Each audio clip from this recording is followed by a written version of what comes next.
The cold steel bars of the prison cell seemed to close in on Marcus every night.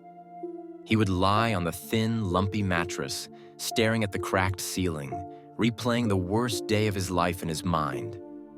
It was a day that had cost him everything: his freedom, his reputation, and the trust of everyone he loved. At 24, Marcus had been sentenced to 10 years for armed robbery, a crime born out of desperation and poor choices. He had been young, angry, and lost, chasing quick money to escape the suffocating poverty of his upbringing. But now, locked away, he had nothing but time to reflect on the wreckage he'd left behind. The first few years were the hardest.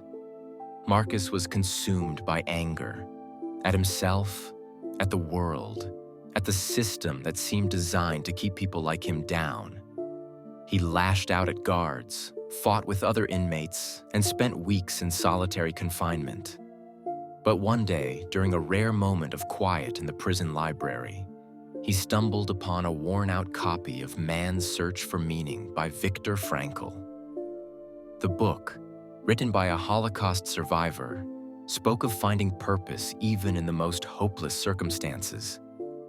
Something clicked in Marcus that day. He realized that while he couldn't change his past, he could choose how he responded to it. Marcus began to devour every book he could find: philosophy, history, self-help, even poetry. He started journaling, pouring his regrets, dreams, and fears onto the pages. Slowly, he began to see himself not as a prisoner, but as a student. He joined a prison rehabilitation program where he met a mentor named Mr. Thompson, a retired teacher who volunteered at the facility. Mr. Thompson saw potential in Marcus that no one else did, not even Marcus himself. "You're not defined by your mistakes," Mr. Thompson would say. "You're defined by what you do after them." Inspired, Marcus started taking vocational classes, learning carpentry and graphic design. He even began tutoring other inmates, helping them earn their GEDs. For the first time in his life, he felt a sense of purpose. He wasn't just serving time, he was building a foundation for a new life. When Marcus was finally released after 7 years, with good behavior, he stepped out into the world with a mix of fear and determination. He knew the odds were stacked against him. Felons rarely got second chances. But Marcus was determined to prove that he was more than his past. He found work at a small furniture workshop where his carpentry skills earned him respect. He saved every penny, dreaming of starting his own business.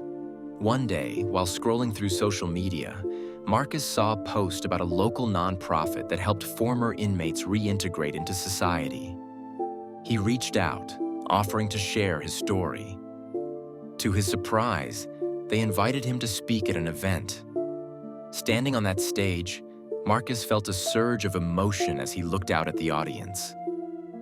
"I used to think my life was over," he said, his voice steady.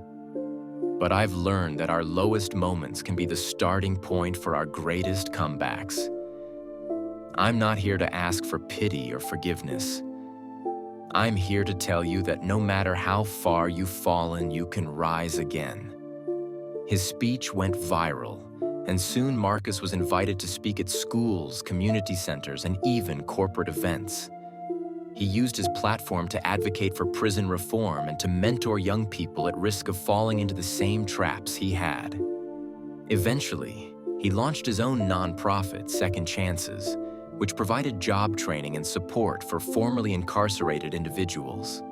Years later, Marcus stood in front of a crowd at the grand opening of his carpentry studio, a thriving business that employed former inmates.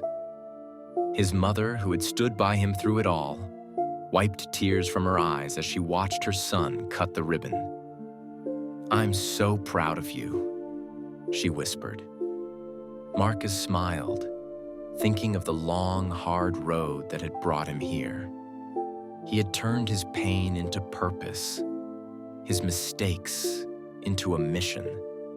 And as he looked out at the faces of the people he had helped, he knew that his life was no longer defined by the walls of a prison cell, but by the lives he had touched and the hope he had inspired.